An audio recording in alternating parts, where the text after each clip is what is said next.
right, 1 Samuel 10, let's call this one a prince.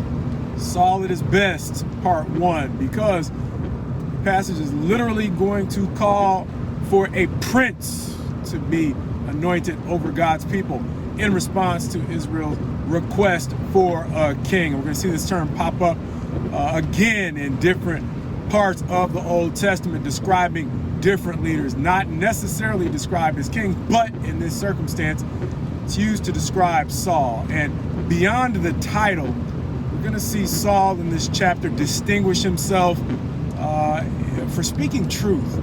And it's going to be important to understand who Saul was recognized as to this point. As a young man, relatively rich man, good looking, tall in Benjamin, but not necessarily distinguished beyond that until Samuel anoints him. And even though Samuel has already distinguished himself as a man of God, he's going to, as a prophet, speak the truth about some things that are going to happen to Saul after he is going to be anointed. I'm going to tell him two things. You're going to have a change. You're going to be a new man. And then the word's going to go on to note that after he's anointed, he's going to have a new heart. And then exactly what Samuel says is going to pass. He's going to become a new man.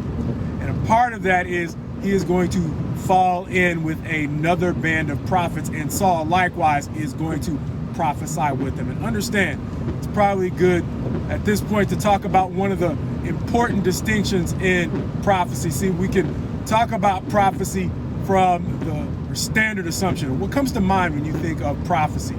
It's probably being able to prognosticate or talk about things that haven't happened yet. But back in school, in preaching school, they taught us to look at it really from a more basic perspective, meaning it doesn't matter what you're able to prognosticate if it doesn't come true. So prophecy is fundamentally valuable because of basically speaking truth. And they talked about it taking two forms.